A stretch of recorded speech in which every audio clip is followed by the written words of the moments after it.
Michael, go and drop in front of a truck right now. Now, go and drop in front of, jump from where you are, break your head and smash it. You're my stress. You're my problem. You're the one I sent to school. I spent all my money that I didn't have. I was just getting money to save you. You jump and took my children out and gave them, and they are blackmailing me using you. And you're telling me, go and do that now. Don't do it tomorrow. I want to hear it. Think I'll let you blackmail me? And I will still get your mother. Oh. I will still get your mother. Oh. Is it Ken? Ken. Don't worry. The people behind this will hear from me. Don't wait for me to kill you. My hand not supposed to touch you. Go and kill yourself because you're... Hello guys, welcome back again to my YouTube channel. My correct people, welcome back again. Good morning to you all. How are you guys doing? Guys, I believe that every one of us has been seeing what has been going on with the shell for the media. As he be saying, Emeka, our lover boy, him and Genevieve that year for Nollywood movie. We know say we love Emeka well. Now Emeka na him first come out, they scatter the table, they call out his wife, but my people, his wife don't come out, can't grant full interview. I know say all those ones when she don't talk, not be saying at the end, but at least with all these ones when she don't talk, hey, Emeka, if it's true with this your voice, this toxic voice against your son, my brother Emeka, you not do well, but I cannot conclude just like that to judge you or to condemn you. Just like as people, they are supporting you, why some people are supporting your wife.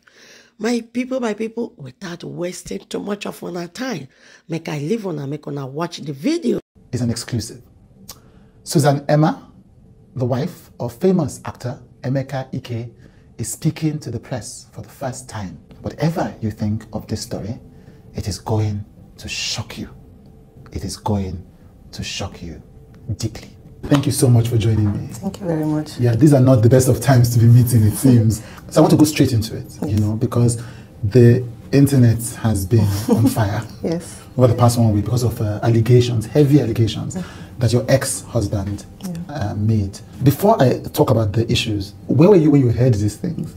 It was early in the morning. Yeah. I just woken up and I saw a message from my sister, you know, and it was like, just be calm, he's at it again, you know. And then going into the message and seeing the same thing that has been going on for the past 10 years. And I just like, this is it, I've had enough. You know, I need to put an end to this, you know, because I feel like I kind of ran out of an abusive relationship, but I'm still under abuse for the past 10 years. Because I've tried to move on with my life, I've tried to build my life from scratch, you know, but this person just keeps going to the media space to bash, you know, defame me and cook up lies and just say things that never existed, or, you know, something that he has built up on, you know. So I just decided it's time to speak up. This is the first time that you're ever speaking up on this issue in the media, isn't it? Yes, it is. Yes. What we remember from this marriage as the public is, either in 2016 or 2017, we know that Emeka Ike was in court with you, begging you not to go. Yes. Yeah, the news that we heard was that he knelt down in court and begged you, and his friends knelt down in court and begged you. No, that never happened. That never happened? Yes, that never happened. In court, he would always say that he would do the right thing. He would come to my family, you know, and we would discuss and everything. And, you know, they'll tell us to go back and do that. And they will adjourn the case. The next adjourn date, we come back, they ask me, did he come to you? I would say no, because that never happened. Right. You understand? In fact, if I may say, in court, he had actually told me and said, who wants you back? And I had pointed out to the judge, and the judge has said that he heard him. You know, so it was all a facade, you know, because he just wanted to look good and to stretch the court proceedings more than it should have been done. There was never any day. His friends did reach out, you understand, but they were not in court. Nobody knelt down in court to beg me. So you say that you survived an abusive marriage, you know. Yeah. What do you mean exactly by that? Okay, What so was the abuse? it started off as verbal. It started off as mental torture. It started as psychological. It started off as financial, financial abuse because I was not allowed to work. You understand? He didn't allow you to work? He didn't allow me to work. Actually, I wanted to be an actress. That's why I became his friend. I was modeling at that time. I just come out of secondary school. I was 18. And then I met him along the line, and I wanted to be, someone who would put me into the industry and all that. And he categorically told me that I couldn't act because it would destroy our relationship. Because at that time, we had gotten into a relationship, And he said he was planning to marry me. And, the tabloids, then it was newspapers. So they would talk about him, talk about me, and it would break the relationship or the marriage, So he told you not to become an actor because of the relationship? Yes, he did say that. He even stopped my modeling career. In fact, I had been approached by an agency to be sponsored for Miss Nigeria at that time. This was 1999. He also refused. He said he couldn't handle me crying if I don't win, things like that. And I had to go back to the agency to say my family didn't want me to do it. And then I went to my family and said the agency dropped me just because I didn't know what to say to them because he was saying, no, that I won't do it. You met him when you were 18? Yes. You got married when you were 19? No, we didn't get married till I was, I think, 23, going on 24. Right. I was already pregnant with our second child when we got married. In fact, I had to be the one to speak out, like, you need to do something because this is our second child. So I was already heavy, and I regret it. Why? Yeah, because even during the wedding, he came late from the state he was shooting at that time. They never blessed us.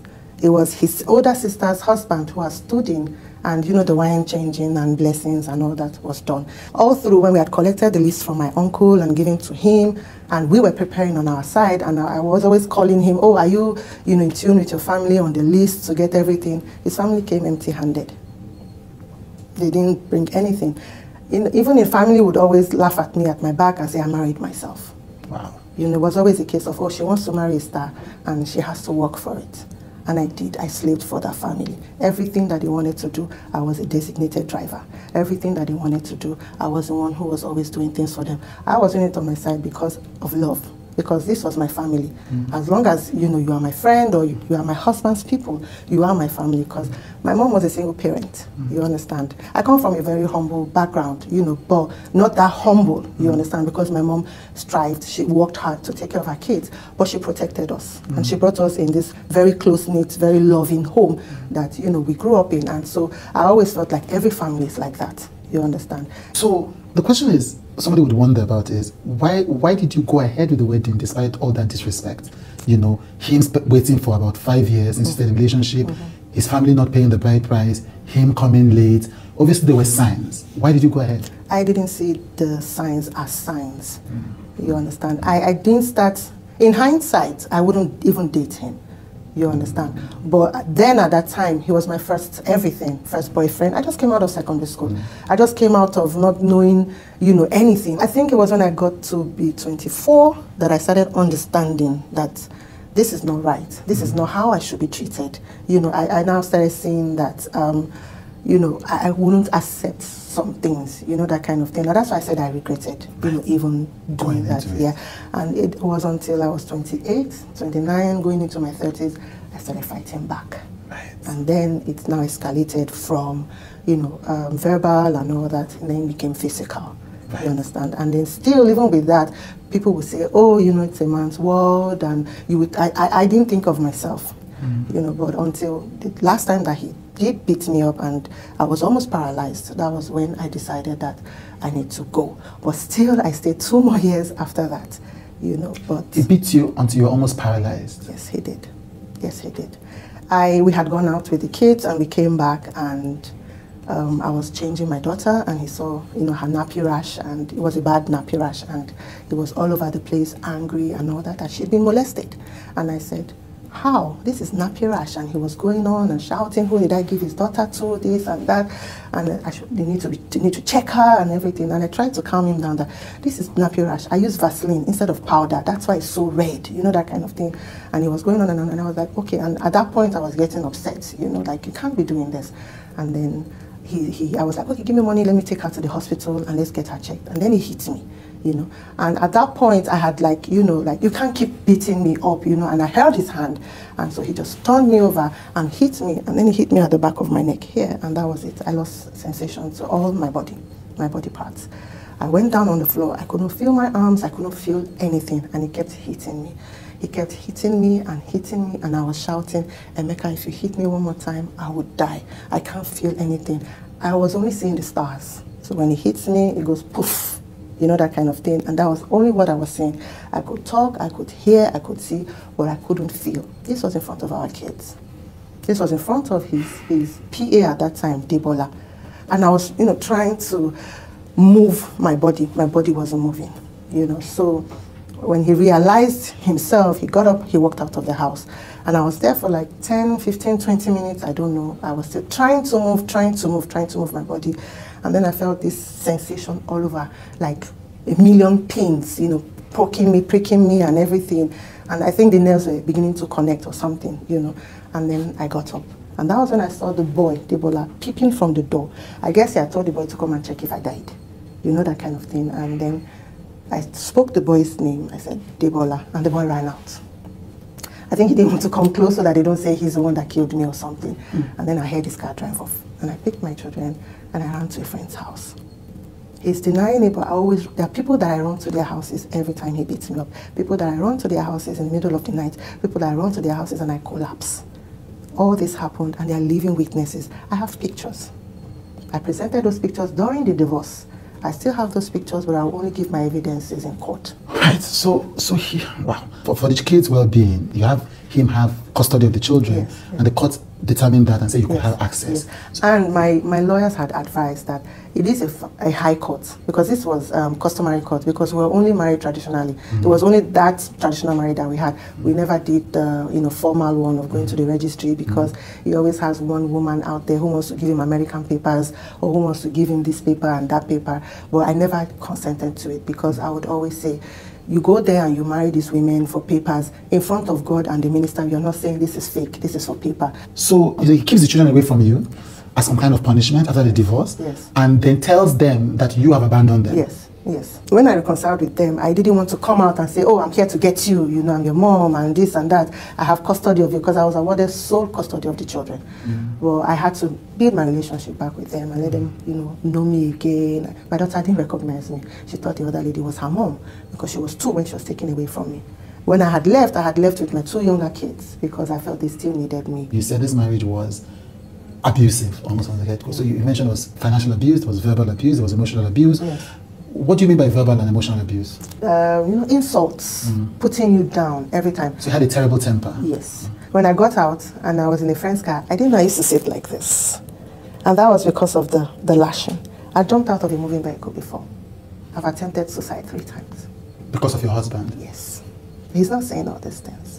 The pastors, the church will send pastors to our house. And he's out there, I'm in the bathroom, I want to slit my wrist, I've bought a pack of blade, and him and the pastors are out there banging down my door, banging down the bathroom door, you understand? Because it was, somehow I preferred physical.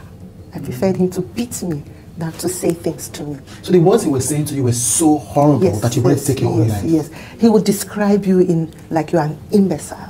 He would describe you like you are not worth anything. And when did the physical violence start? That started, like I said, when I started fighting back.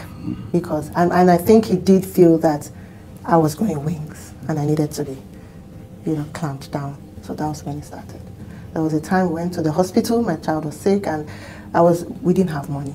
And I was trying to negotiate with the hospital if they could treat the child and we'll pay later. And it was taking a little bit of time, and he just came in and was yelling at me, you're a fool, you don't know how to do things. What, all these people, you can't even talk to them. Who are they? They are beneath you, and you're allowing them to do this and do that. And I got upset and I was like, why are you being a jerk? And excuse my language. And I went off into the car to sit down, and immediately he was coming into the car. His punch was the first thing that I was seeing on my jaw. Right in front of people in the car park, so things like that. You dare not speak back. You dare not look him in the eye and talk when he's at it. It was always, you have to do this, you have to do that. I made you. You made me. I was 18. I was pregnant with 2 of your kids when I got into the university.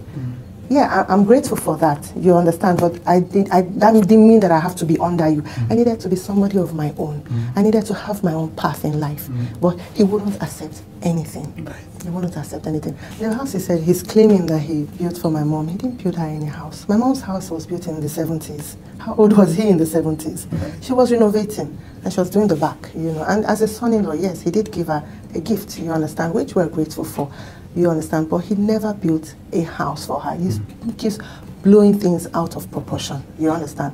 And then the school he's claiming about, I mean, we didn't spend that much money. So you spent 450 million naira went down the drain. That's the new amount now. It used to be 100 million. Now it's 480 million. The school didn't cost us that much. We were still owing the owner of the house. We had leased the building for 10 years because it wasn't really completed, and we're going to complete it and, you know, do other things and then make it suitable for a school and all that. But we didn't even complete the building, you understand? So, you know, we wouldn't have spent about 30 million, 20 million, you know, but for publicity's sake, you know, at first he was claiming it was 100 million, and now I don't know where 480 million is coming from. Is it perhaps that it was paid in dollars and so he's in the exchange rate? No. Okay.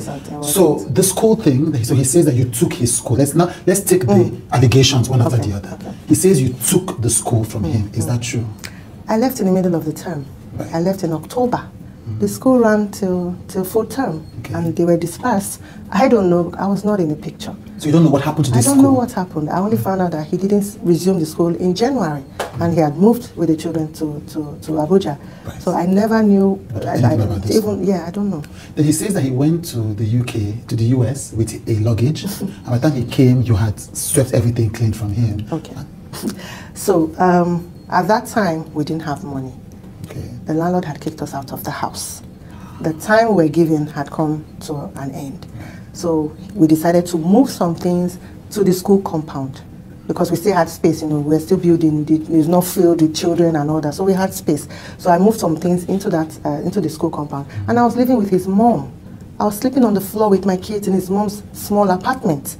You understand? So I'll come from Isolo to Magodo every day to run the school. So that's where the move is coming from. You understand? But at that time, I had planned to leave. Okay. So he traveled. Well, he was within Nigeria, he traveled to. Okay. So when I was moving, I selected my things and kept them aside with my 2 younger children. Right. You understand? Yeah. So when he landed, and he called me to tell me he had landed, and I said, I've moved out. And he said, is that what you want? I said, yes. He said, let's keep it quiet. I don't want anything in the media. I don't want to, anything. And I said, okay, no problem. And I've been keeping quiet for 10 years. He has been the one doing all the talking right now. Yeah. He says that you assaulted his mother. Yes. Is that true? No. What happened? That's quite the opposite. Okay. So I just given birth to our last child, and his mom, was coming to help out. And his mom will come Monday to Friday. She leaves on Friday that she must go to church. She must attend her church. So my mom comes Friday to Monday. My mom will leave in the morning on Monday morning. There was this one day his mom accosted my mom as my, we're all out there talking and laughing and all that. My mom then picked her bag and said she was leaving. And by the time she got into the middle of the compound, his mom jacked my mom's clothes and was shouting and saying my mom has stolen her son's money again. My mom should give her money. She needs her money. She wants to do things. She can't do anything. And my mom is here stealing her son's money. And she tore my mom's clothes, and my mom was naked. And my mom was like, can you find your son's money on me? My mom emptied her bags and everything, and, trying to say that I don't have any money on me. Which money have I stolen? You understand? And I got upset, and I told her, Mommy, I am tired. I am tired. You can have your son back. And I picked my kids, and I left. The next day, he called the pastor, he called me, we came back, and his sister was there, and, ranting. She would have beat up my mom if my mom was still around, that my mom beat up her mother. And I was like, I don't understand. And she said, yes, that's what they're saying. And I was like, no, that never happened, And his mom, after everything, had told me that Emeka was the one propelling the beating part, that she never told anybody ever beat her. So Emeka's mother said she never told anybody. She said she never said anybody beat her, that he, my husband, was the one that was propelling it, that she was beaten up. What you're describing is a deeply toxic situation. This is what I lived. This is what I lived 14 years of my life. Now there's also the other allegation of his properties that you essentially have taken away. When I left, I only took my clothes, my international passport, my certificates, my 2 children and their clothes. That was the only thing I took. I'm not in possession of his properties, where I did know their locations and all that. But how would you sell somebody's property if you don't have the papers or documents? So you don't have any land documents? I don't have anything. He's the one who, I have heard, has been selling off his properties. You know, we couldn't even finish our buildings and all that because of his drug use. We couldn't make things out of life. We couldn't do anything with, you know, we couldn't plan. We couldn't go ahead with our plans because of his drug use. So he had a drug problem? Yes. When you say drug, what do you mean by drug? Well, I didn't know he was taking drugs. It was when my kids came back, they told me their dad takes drugs. What kinds of drugs? Meds, whatever. They said they found his paraphernalia, you know. And that made me realize why. Why money would finish. Why we'll plan and say, okay, this money is coming in. We need to do this. We're going to do this. And all of a sudden, money is gone. You just described him as a drug addict, essentially. Yes. Do you think the drugs that you've alleged contributed to this entire lack of peace? Yeah, he might have. I'm not a medical person, but I think he might have. Even when I found out that he used to smoke marijuana, I kicked against it. What he said is what makes him sane. He said it's what calms him down. You know, and he tried to make me understand that it's medicinal, it's, you know, it's okay, and, you know, he needs it. You know, but I don't know. What made you keep coming back? This is a man who, you've described that he beats you in front of your children. He beats you in the car park in front of the hospital people. He called you stupid and dumb. You know, his sister and his brother had attacked you. What made you keep coming back to that marriage? I don't know. I don't know. Because, how do I put it? In hindsight, I think it's grooming. It's grooming. And he was threatening to kill me. This man almost poured hot cooking oil on me at the time. He will carry knife and he will be walking up and down the house. I'll just kill you and nobody will know. Nobody will find out. I'll just finish you off. And the day he carried the hot oil, if I did not howl, I had to howl and clap my hands. And then he dropped the hot oil and he walked out and he was still even bragging and everything. And I was on the phone with my sister crying and, you know, he just poured hot oil on me. And myself was like, no, he's only bragging. He's only trying to, he won't do it. That was all I kept hearing. Speaking about friends, he said that some people were blackmailing you. That's why you broke up with him, or that's why you had the divorce. I don't know. I don't know anybody. I don't know any such. If he claims I took his properties, go to court. When my mother died, he arrested me. My mother was 2 weeks in the mortuary. I was in SAS, Ikeja, area F, area H. No, after I had left, you understand. He said I absconded with his children and everything. It was the boss of the police who had told me that he can always arrest you. He can harass you because he's still your husband. If you don't want him anymore, you need to divorce him. So immediately I came back from my mom's burial. Then I went ahead with because he was arresting my friends. He was making sure that people run away from me. I lost people. People were scared. People didn't want to, yes. Nobody buried my mother with me, no friend. There was only 2 people because he scared everybody away. I buried my mom alone. And I'm her last born. My 2 sisters couldn't come from wherever they were. But because of this man, you know, I didn't have the backing that I needed, the support that I needed. You understand? So, you know, it's... What you're describing, though, is because you talked about teaching your children about the psychopath and the sociopath. If you are correct in everything you've just described about the actor Emeka, your ex-husband, you were dealing with a sociopath. Yes, I was. There was a day that he had finished beating me and I was on the floor looking at him, and then he was walking away. He came back and I was like, it's not me. It's you making me do it. And then he rang a bell because I like to watch crime channel, which he had even accused me of wanting to kill him. So I'm looking for the best possible possible means. But it was a police work. You know, I would always say, oh, if I was abroad, I would do police work. I like the police work. You know, I like cold cases where they really dig and, you know, this kind of thing. But something that struck me when he had said, it's not me, it's you. You know, that denial, that putting the blame on the victim and all that. And I quickly Googled, you know, psychopath, but sociopath was the first, and they had 10 characteristics, and all 10 described this person. All 10. And I called my sister and said, look at what I found, look at this, this is what I'm facing, this is actually what is going on. Myself was like, let me too, I am one now. You know how family will always try to water down whatever you're trying to bring up. And it wasn't until after I left and he had said something and done something, and my sister was like, Emma, I see it now. You were right. As you've said, it fits the profile of a sociopath, and it makes sense. Why would he say all these things on live television when you have evidence, when there are people who were witnessing it, when there are friends, family that can confirm it? Yes. I think he's really convinced I won't speak out. I think so. I think so. I think he really feels that he finished the job. She's never going to talk. I think so. Yeah, and I'm very sure this is going to be a shocker to him when this airs. I think so. In fact, I'm expecting him to sue me because I don't expect him to really stop, you know, but I would rather we go legal, you know, that's the way I do things. Let's, you know, just iron things out. You know, I'm here because he dragged me here. He's been dragging me here for the past 10 years. You understand? And initially, I would see people fighting for me. Oh, this man, you're the only one talking. This man is not even saying anything, you know. But right now, his narrative is the only one out there, and it's becoming the truth. You understand? And I needed to speak out, you know, for posterity's sake. Yeah. You understand? Yeah. Yes. What I've been through is something I would never wish my enemy. It's something that I will never wish the devil himself. What a sad story if this is true that Emeka Ike was involved in all of this accusation.